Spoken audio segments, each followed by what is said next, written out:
이더리움. 여기까지 한번 우리 하고 나서 잠깐 쉬죠. 이더리움은 폭락한 거는 사실은 북한 해킹 때문에 뭐 그렇다고 100% 확신하는 건지 뭐든 내가 그렇다고 해서 떨어졌잖아요. 그러니까 좀 문제가 있다.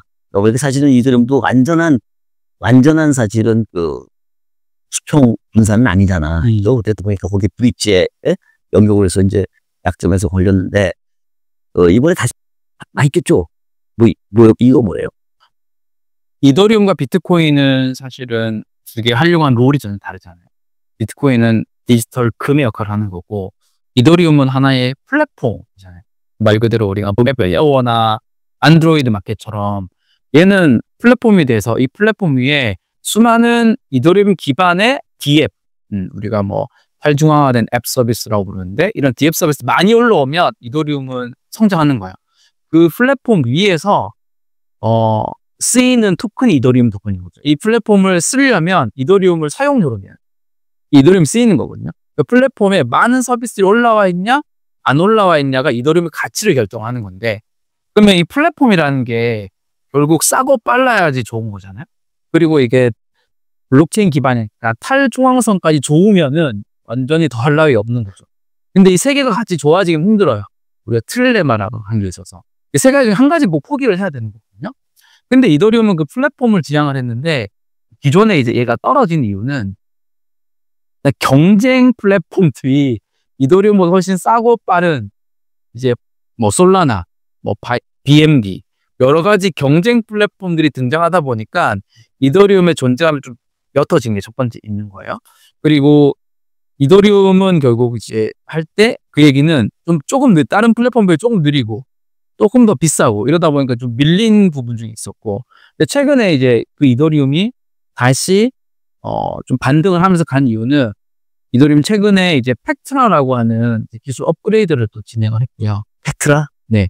팩트라. 레이어 2에? 어디서 올? 아니, 이제 이더리움의 예전에 이더리움 머지 업그레이드처럼 소프트 포크가 돼서, 주요 기능이 업그레이드가 된 거죠. 주요 기능 업그레이드 된 게 몇 가지 이제 기능적인 포인트들이 있어요. 예를 들면은 뭐냐면, 과거에는 이더리움 플랫폼에서 D앱들이 올라와서 뭐 거래를 하려면 다 이더리움을 써야 됐거든요. 이전 토큰은. 이제는 이게 이제 계정 추상화라 그래서 대신 이제 플랫폼이 서비스가 대신 이제 금액을 결제를 해줄 수 있어요. 그 얘기는 이 D앱 서비스를 이용하는 유저들이 이더리움 토큰이 없어도 이더리움 플랫폼을 쓸 수가 있는 거죠. 이런 것부터 해서 몇 가지 주요 이제 업데이트가 있었고, 그거와 맞물려서 이제 이더리움엔 아직 비탈릭이라고 하는 창시자가 엄청 큰 영향력을 발휘하거든요. 이 비탈릭이 이제 선포한 게 뭐냐면, 이더리움이 이제 심플하게 간다, 단순화해서 간다, 이거 좀 포커스 맞췄거든요. 이더리움이 기존에 이 플랫폼 역할에서 모든 걸 다 하려다 보니까 굉장히 복잡성이 증가하고 있었고요.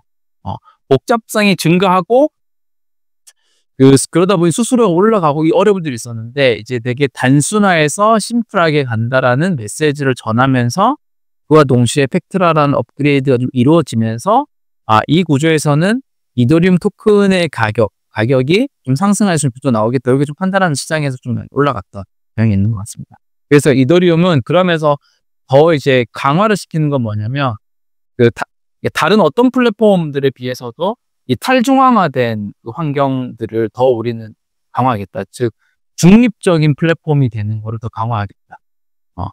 중립적인 플랫폼이 되는 게 결국은 되게 중요한 포인트이긴 하거든요. 중립이라는 게 뭐예요? 탈중앙화 아니라 탈중앙화와 중앙화 사이라는 얘기인가? 아니요. 탈중앙화가 잘 되면 중립적. 예를 들어 우리가 비트코인을 되게 중립적인 자산이라고 부르는 거는 어떤 특정 국가에도 종속되지 않은 자산이기 때문에 중립적인 자산이라고도 부르거든요. 이게 만약에 중국에 종속돼 있거나 미국에 종속돼 있으면, 미국에 종속돼 있으면 중국이 쓰기 어려운 거고, 중국의 정부에 자주유지되면 미국이 쓰기 어려운 건데, 그 중립적인 자산을 비트코인을 부르는 거고, 이더리움은 플랫폼으로서 반대로 보면 뭐 솔라나나 리플이나 뭐 주요 플랫폼들은 거의 미국에 종속돼 있다고 보면 될 것 같아요. 그리고 미국 코인이라고 부르잖아요. 이제 그런 이제 어떤 중립적인 플랫폼 위에서의 활용도가 증가할 거라고도 본 거죠. 이게 결국 다 탈중앙화를 더 강화시켜야지 이게 가능한 거긴 하고. 그래서 그런 이제 방향성을 이제 다른 플랫폼하고는 좀 차등으로 가져본 게 물생에서 긍정적으로 본 것. 그러니까 기술적으로 사실 좀 더 우리가 좀 들여다보긴 해야 되는데 사실 기술적이 어렵잖아요. 그러니까 그냥 딱 듣기에는 뭐 북한의 기가라 뭐 이렇게 해갖고 좀 뭐 정확한 건 모르겠지만 약간 생각했다가 그거는 이제 그 이벤트 이후에 이제 다시 상승한 이유는 기술적인 업그레이드. 지금 얘기하신 그 뭐예요? 팩트라라는 그런 건데 거기에 핵심이 결국은 이제 단순화. 단순화의 핵심 중에는 제가 그냥 느끼기에는 우리가 탈중앙이라는 게 저는 이제 탈중앙과 탈중앙과 탈중계를 구분을 해요. 그러니까 사실은 뭐 이렇게 하이라트를 갖고 있으면 이제 그걸 벗어나면 탈중앙인데 집중되는 상하관계를 수평이지만 사실은 우리가 뭐 탈중앙 이렇게 하이라트 갖고 있으면서도 중계 과정 갖다가 좀 줄이면 사실은 우리가 탈중계 요소가 있어갖고 비용을 줄일 수 있고 여러 가지 그런 차원에서 할 수가 있는데 근데 이제 그럼에도 불구하고 좀 이렇게 수직 관계가 있으면 거기에 이제 구릿지가 있고 인간이 손때를 타는 거지. 그래서 이제 거기에 이제 이슈가 있었는데 그 탈중앙으로서의 중립 이거는 두 가지 우리가 2단계 중앙이 있잖아. 국가에서의 한 국가 내에서의 이 수직 관계가 있고 그다음에 또 국가 간의 관계가 또 이제 어느 나라의 종속대가 수직에 있을 수가 있잖아. 그죠? 우리 수직 계열과 수평 계열이 있다 그러면 수직 계열이 두 가지가 있다는 거지. 한 국가 내에 이렇게 수직적인 계열이 있고 국가 중에도 또 센 놈이 있고 약한 놈이 있으니까 한 국가 내에 이렇게 종속이 됐으면 지금 그런 거잖아요. 미국 중심으로 이렇게 됐으면 한 국가의 이제 수평인 것 같지만 한 국가에 그런 거. 근데 지금 북한이 좀 선언하고 그런 것들이 단순화와 어떻게 보면은 단순화가 또 연결되는 고리긴 한데 우리가 한 국가 내에서의 이제 그 효율성을 위해서 레이어투도 쓰고 그런 것들은 일단 전제하는데 어느 한 국가에 이렇게 종속돼 갖고 하는 그런 거 벗어나겠다. 그런 차원에서 이제 탈중앙이라보다는 슈퍼국가 중앙. 탈슈퍼국가. 이렇게 해갖고 좀 그 나머지 수요 갖다가 끌고 올 수 있다는 것도 굉장히 큰 시장이 될 거라고 보고하는 거면 요 포텐셜 상당히 있을 수 있을 것 같아. 그렇지 않으면 이제 기술적으로 업그레이드 해도 뭐 솔라라든지 예컨대 가격과 예컨대 뭐 속도 뭐 이런 것들 좀 수평 분권한데 좀 그걸 느슨하게 하면 가격도 좀 싸게 하고 속도를 빠르게 할 수 있잖아요. 맞아요. 그렇게 되면 자꾸 사고도 나고 그러니까 이제 그런 부분에서는 주적인 어떤 차별화가 쉽진 않은데 기적인 어떤 기술. 근데 탈중립적 이런 거 하는 것은 한 국가에서 이렇게 하는 것 같아 해갖고 중립적으로 만드는 것은 사실은 미국 아닌 쪽에서 미국뿐만 아니라 다른 나라에서도 수요 갖다 끌어모으는 쪽으로는 수요를 땡길 수 있는 그런 요소이기 때문에 그건 좀 더 우리가 봐야 되는데 앞으로 블록체인 기반화해서 만약에 시장이 커진다 과정했을 때는 미국 외 시장은 그렇게 상당히 쓸어 담을 수가 있는 거지. 그래서 그런 면에서 나름대로 의미가 있다. 좀 지켜볼 필요가 있다. 맞아요. 이더리움 차원에서. 그러면 저는 플랫폼에서의 뭐 장기적인 승자는 이더리움이 될 가능성이 높다고 봐요. 방금 이제 그것도 되게 큰 이유긴 하고, 그 개발자 생태계나 표준화된 것들이 이더리움이 초기에 나와서 많이 장악되고 있기 때문에, 그런 면에서, 근데 그 트리거는 아마, 뭐 이런 기술적인 변화도 있겠지만, 중요한 얘기야, 이거. 시청자분들 막, 저 번뜩 떠도 보고 있을 거야, 보고 있고. 뭐 자주 말씀하시는 RWA, 그러니까 글로벌에 있는 실물 자산들이 토큰화가 될 때, 토큰화가 될 때 그러면 어떤 플랫폼을 쓸까? 이 고민 하거든요. 만약에 교수님이 어떠한 거를 토큰화라고 한다고 하면 그 다음 고민은 어디다 올리지? 이런 거거든요. 우리가 뭐 앱스토어에 올릴까? 안드로이드 올릴까? 뭐 옛날에 삼성이 한 거 뭐죠? 뭐 그런 거 올릴까? 고민하는 것처럼 우리가 토큰화를 한다 그러면 어떤 플랫폼에 올릴까? 이 고민을 첫 번째 하게 됩니다. 거기에서의 승자가 어디냐? 라고 볼 때, 저는 여기를 같지만 부분에서는 이더리움이 될 가능성이 크고, 최근에는 그런 것들에 대해서 많이 부정을 받았죠. 속도도 느리고 하고, 그래서 가격도 좀 떨어지고 했는데, 이게 개발자 생태계와 이더리움의 표준을 지금 많이 따르고 있기 때문에, 그건 무시 못하는 거죠. 좋아요. 지금 우리가 지금 좀 정리를 해야 되지만, 딴 거 가야 되지. 가기 전에 한번 요거. 아까 지금 잠깐 얘기했지만 이더리움 쪽에 단순화를 위해서 이전에는 다 이더리움 모든 것 같아 뭐 이렇게 하려다 보니까 복잡해졌다는 거잖아. 가슴이 나빠지고 막 시간도 걸리고.